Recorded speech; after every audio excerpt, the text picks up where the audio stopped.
Hello everyone, once again welcome back to my channel. अब हम discuss करते हैं कुछ another important MCQs on the micro economics. Let's start it. सबसे पहले हम देखते हैं हमारा question number 1। In which analysis can utility be measured in definite number such as 1 2 3 4। कहता है कि इनमें से कौन से ऑप्शंस जो आपको दिए गए हैं कौन सा करेक्ट है, जो आपको कहता है कि हम अपनी जो सेटिस्फैक्शन है उसको मेज़र कर सकते हैं, काउंट कर सकते हैं काउंटिंग में 1 2 3 4 में। तो ये आपका कंसेप्ट कौन सा होता है? Cardinal utility analysis. इसके अंदर आप मेज़र कर सकते हैं। So A is your correct answer. Now move to the question number 2। Ordinal concept of utility express utility in term of. Ordinal concept आपका क्या कहता है कि हम यूटिलिटी को कैसे मेजर कर सकते हैं? हम सिर्फ क्या है कि अपनी सेटिस्फैक्शन जता सकते हैं, रैंकिंग दे सकते हैं उसको, ठीक है, लेवल ऑफ सेटिस्फैक्शन में उसे बता सकते हैं कि हमें कौन सा प्रोडक्ट कंज्यूम करने से ज़्यादा सेटिस्फैक्शन मिल रही है। फॉर एग्जाम्पल कि मैं ये कह सकती हूँ मुझे कॉफ़ी ज़्यादा पसंद है एज़ कम्पेरिजन टू टी, तो आप ये बता सकते हैं कि आपको टी पसंद है एज़ कम्पेरिजन टू कॉफ़ी, आपको उससे ज़्यादा सेटिस्फैक्शन मिलती है। तो आप इस तरह से कुछ रैंकिंग दे सकते हैं।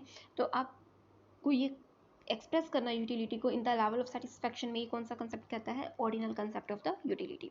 सो बी जो आपका यहाँ पे करेक्ट ऑप्शन हो जाता है। Now move to the next question. Want satisfying power of commodities called. जो वॉन्ट को सेटिस्फाई करती है पावर, उसको हम क्या कहते हैं? ठीक है, उसको हम क्या कहते हैं? यूटिलिटी। हम यूटिलिटी में मेजर करते हैं ना अपनी सेटिस्फैक्शन को। सो वॉन्ट सेटिस्फाइंग पावर जो होती है कॉमोडिटी की, उसको हम क्या कहते हैं? यूटिलिटी। सो बी जो है आपका यहाँ करेक्ट ऑप्शन हो जाता है। Now the next question is formulation of calculation of marginal utility. Marginal utility को जब आप मेजर करते हैं तो इनमें से कौन सा करेक्ट ऑप्शन है? आई होप ये तो आप सभी को बहुत अच्छे से मालूम होगा। ठीक है, यहाँ पर ना मोस्टली स्टूडेंट्स जो कंफ्यूज हो जाते हैं यहाँ पे अलग अलग तरह से n+1 को देखकर। तो ऐसा नहीं है, आपको सिंपली जो है अपने फॉर्मूले को माइंड में रखना है, that is TUN minus TUN-1। C जो आपका करेक्ट ऑप्शन हो जाता है। ठीक है, so C is your correct answer. Now the next question is when only one unit of commodity is consumed. जब आप सिर्फ एक ही कमोडिटी को कंज्यूम करते हैं तब उस समय पे आपको कौन सी इक्वेशन जो है इसमें से करेक्ट है वो चूज़ करना है। जब आप एक ही कमोडिटी को कंज्यूम कर रहे हैं, ठीक है, आप अनदर तो कंज्यूम कर ही नहीं रहे, तो मार्जिनल कैलकुलेट ही नहीं होगी, तो वही आपकी टोटल होगी, वही मार्जिनल होगी। So A is your correct answer.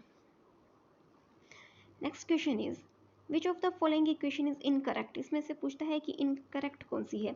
Incorrect आप देखते ही समझ गए होंगे कि ये वाला इनकरेक्ट है, क्योंकि ये देखिए ऐसा टोटल यूटिलिटी डिवाइड बाई में क्यों, मार्जिनल यूटिलिटी को कैलकुलेट करने का हमारा ऐसा कोई फॉर्मूला नहीं होता है।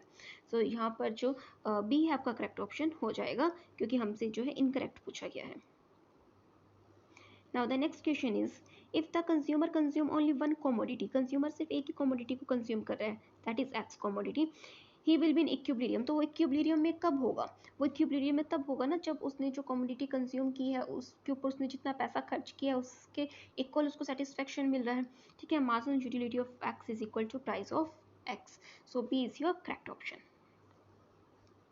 Now the next question is when marginal utility is negative। जब marginal utility हमारी नेगेटिव होती है तब टोटल यूटिलिटी हमारी कैसी होती है? ठीक है, आइए एक बार हम इसको डायग्राम की हेल्प से समझते हैं, उसके बाद आपको सारी कंसेप्ट जो हैं इसके क्लियर हो जाएंगे। यस, हमारा ये जो डायग्राम है कुछ इस तरह से है। देखिए यहाँ पर आपको क्या शो किया जाता है, ये डायग्राम हमारा शो कर रहा है, किसको शो कर रहा है? टोटल यूटिलिटी को। ठीक है, ये टोटल यूटिलिटी कब है? यहाँ से बढ़ रहा है, फिर मैक्सिमम आता है, ठीक है, यहाँ मैक्सिमम है, फिर ये डाउनवर्ड आता है। तो ये चीज़ जो आपको ध्यान रखनी है, ओरिजिन से स्टार्ट हो रहा है। ठीक है, अब यहाँ पर ये देखते हैं हम, ये हमारा कर्व जो नीचे की तरफ आ रहा है ये MU है। इतनी बात समझ में आती है। अब हमसे पूछा क्या जाता है, हमें वो पॉइंट्स ध्यान में रखने होते हैं। देखिए ये कर्व यहाँ पर बढ़ रहा है, यहाँ पर आप देखें तो यहाँ पर ये बढ़ रहा है। ठीक है, यहाँ G पॉइंट पर आकर मैक्सिमम हो जाता है, G पॉइंट से फिर नीचे की तरफ जब आता है तो ये डिक्लाइन हो रहा है। जब ये इस पॉइंट पे यहाँ मैक्सिमम पॉइंट पे है, यहाँ G पर मैक्सिमम है, तब यहाँ पर हमारी मार्जिनल यूटिलिटी कहाँ पर है? 0 पे है। ये चीज़ ध्यान रखनी है कि जब हमारा ये यहाँ पर होता है, मैक्सिमम पॉइंट पे होता है, तो ये 0 पे होती है। और जिस समय ये जो बढ़ रहा है, जिस समय ये TU हमारा बढ़ रहा होता है, MU हमारा नीचे की तरफ गिर रहा होता है। ठीक है, ये बढ़ रहा है, ये गिर रहा है, ये मैक्सिमम, ये 0। फिर जैसे ही ये डिक्लाइन करता है तब ये MU हमारा क्या है? नेगेटिव हो जाता है। तो यही चीज़ हमसे पूछी जाती है कि ये मैक्सिमम है तो बताइए MU कहाँ पर है। जब टी यू बढ़ रहा है तो एम यू क्या हो रहा है, जब टी यू गिर रहा है तब एम यू में क्या हो रहा है, तो ये चेंजेस हमसे पूछे जाते हैं। और इन्हीं की हेल्प से अगर आपको ये बहुत अच्छे तरीके से समझ में आ गया तो आप इसको जो है बहुत अच्छे से अटैम्प्ट कर पाएंगे हमारे न्यूमेरिकल्स को, राइट। अभी यहाँ पर मैंने एक कंसेप्ट एक्सप्लेन नहीं किया है, हमने सिर्फ पोजीशंस को मैंने एक्सप्लेन किया है कि टी यू इंक्रीज हो रहा है तो एम यू डिक्लाइन हो रहा है। इसके पीछे की लॉजिक जो है हम अपनी क्लास में डिस्कस कर चुके हैं। सो आइए एक बार क्वेश्चन को डिस्कस करते हैं। यस, तो हमारा क्वेश्चन हमसे क्या पूछता है, when marginal utility is negative, जब मार्जिनल यूटिलिटी हमारी नेगेटिव होती है तब हमारी टोटल यूटिलिटी क्या होती है, डिमिनिशिंग हो रही होती है, वो गिर रही होती है नीचे की तरफ। सो बी जो है आपका यहाँ करेक्ट ऑप्शन हो जाता है। Next question is, law of diminishing marginal utility states that when more and more units of commodity consumed, marginal utility remains. तो marginal utility क्या होती है, begins to decline, ठीक है, वो गिरनी स्टार्ट हो जाती है। जैसे जैसे आप किसी कमोडिटी को ज़्यादा यूज़ करेंगे ना तो उससे मिलने वाली नेक्स्ट यूनिट से मिलने वाला आपका सेटिस्फेक्शन डाउन हो जाता है, कम होने लग जाता है। तो यहाँ पर सी जो है आपका करेक्ट ऑप्शन हो जाता है। Now move to next question, when total utility is maximum, जब टी यू मैक्सिमम होता है तो एम यू कहाँ पर होता है, एम यू जो है हमारा जीरो हो जाता है। सो ए जो है यहाँ पर आपका करेक्ट ऑप्शन हो जाएगा। When T U increasing at increasing rate, जब टी यू इंक्रीज हो रहा है इंक्रीजिंग रेट पे तो एम यू क्या हो रहा होता है, एम यू भी डिक्लाइन हो रहा होता है, ठीक है। तो यहाँ पर बी जो है आपका करेक्ट ऑप्शन हो जाएगा। आई होप यहाँ तक आपको सभी क्वेश्चंस क्लियर होंगे। बहुत बेसिक क्वेश्चंस हैं, लेकिन अगर एग्जाम में यही आपसे पूछे जाते हैं तो आप कहीं ना कहीं गलती कर देते हैं। So be careful. Now move to the next question, marginal utility of a particular commodity at a point of saturation is, marginal utility हमारे point of saturation पे क्या होता है, ज़ीरो होता है। मतलब एक मैक्सिमम पॉइंट जहाँ पर आप नेक्स्ट कमोडिटी को कंज्यूम करते हैं तो आपकी यूटिलिटी नहीं बढ़ती है, प्रीवियस सेम रहती है, तो मार्जिनल हमारी वहाँ ज़ीरो हो जाती है। Now the next question is, consuming two goods, a consumer attain equilibrium, दो गुड्स को कंज्यूम किया जा रहा है तो कंज्यूमर इक्विलिब्रियम में कब आता है, कंज्यूमर इक्विलिब्रियम में तब आता है जब दोनों यूटिलिटी से मिलने वाला हमारा सेटिस्फेक्शन इक्वल रहता है। सो सी जो है यहाँ पर आपका करेक्ट ऑप्शन हो जाएगा। Now the next question is, initially ये जो हमारा कंडीशन होता है, इक्विलिब्रियम सिचुएशन होती है in case of two goods with the fall in price of X, the consumption of commodity, आपसे पूछता है कंजप्शन ऑफ कमोडिटी एक्स, कहते हैं कि अगर कमोडिटी वाई का प्राइस गिर गया तो कमोडिटी वाई का, ठीक, कमोडिटी वाई का अगर प्राइस गिर जाता है तो जो वाई कमोडिटी का कंजप्शन क्या होगा, बढ़ेगा, घटेगा, सेम रहेगा, क्या रहेगा। देखिए अगर कोई चीज़ सस्ती होती है तो हम क्या करते हैं, उसको ज़्यादा से ज़्यादा कंज्यूम करते हैं तो उसका कंजप्शन जो है इंक्रीज हो जाएगा। सो बी जो आपका यहाँ करेक्ट ऑप्शन हो जाता है। A consumer will purchase more of good X, more of good Y than X, कहते हैं कि कंज्यूमर जो है वाई को ज़्यादा खरीदेगा as comparison to good X. कब ज़्यादा खरीदेगा, जब उसको क्या होगा, देखिए गुड वाई को ज़्यादा खरीद रहे हैं, गुड वाई को ज़्यादा खरीद रहे हैं क्योंकि उससे ज़्यादा सेटिस्फेक्शन मिल रहा होगा। ऑब्वियसली हम गुड वाई को ज़्यादा खरीद रहे हैं, एक्स को कम, क्योंकि वाई से ज़्यादा सेटिस्फेक्शन मिल रहा है। और अगर इन सभी ऑप्शंस में देखें तो सिर्फ ये भी ऑप्शन ऐसा है जहाँ पर हमें ये शो किया गया है कि वाई से यूटिलिटी ज़्यादा मिल रही है एज कंपेरिजन टू एक्स, तो बी जो है हमारा करेक्ट ऑप्शन हो जाएगा।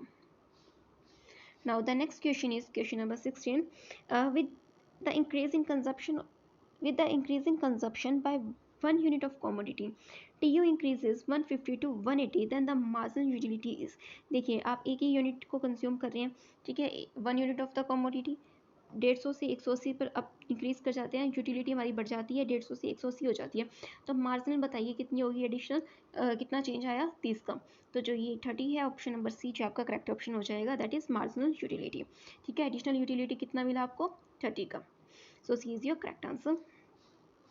Now the next question is, consumer is in equilibrium and is consuming commodity X. Consumer equilibrium की position में और commodity X को consume कर रहा है and marginal utility from the last unit of commodity, और जो last unit से हमें marginal utility मिल रही है वो हमें given है कि 50 utils मिल रही है, ठीक है, 50 यूटिलिटीज मिल रही है हमें एक्स कमोडिटी को कंज्यूम करने से, चलो लास्ट कमोडिटी थी, और मार्जिनल यूटिलिटी ऑफ मनी भी हमें गिवन है 10, और अब हमसे पूछता है कि प्राइस बताइए, इसका प्राइस क्या होगा। तो सिंपल है, कुछ भी नहीं करना है हमें, हमारा सिंपल फॉर्मूला क्या रहता है, अगर हम देखते हैं यहाँ पर, देखिए सिंपल फॉर्मूला हमारा होता है M U X, marginal utility of X divide by price of X is equal किससे होता है, मार्जिनल यूटिलिटी ऑफ एम, ठीक है। ये हम इक्विलिब्रियम पॉइंट में है और एक ही कमोडिटी को कंज्यूम कर रहे हैं, तो उसके केस में हमारा इक्विलिब्रियम का इक्वेशन ये होता है। अब यहाँ पर क्या दिया है, मार्जिन यूटिलिटी ऑफ एक्स हमें गिवन है कि हमें कंज्यूम करने से 50 यूटिल मिल रही है, प्राइस ऑफ एक्स हमें कैलकुलेट करना है तो हम पी एक्स लिख देंगे।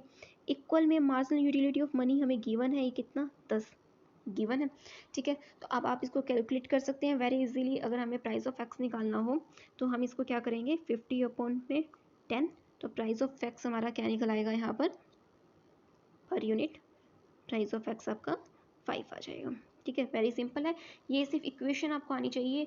इन case of one goods equilibrium equation क्या होता है, in case of to commodities equilibrium का इक्वेशन क्या रहता है, तो ये चीज़ आपको याद होनी चाहिए। सो इसके अकॉर्डिंग अगर आप चाहते हैं तो आपका ऑप्शन नंबर ई जो है ये आपका करेक्ट हो जाता है। आई होप ये सभी MCQs आपके बेनिफिशियल होंगे आपके एग्ज़ाम के लिए और आपके कॉन्सेप्ट को ज़्यादा स्ट्रॉन्ग करेंगे, कंसेप्ट क्लैरिटी लाएंगे। सो प्रिपेयर कीजिए क्वेश्चंस, फिर मिलेंगे नेक्स्ट लेक्चर में, meet you in the next lecture. Thank you very much.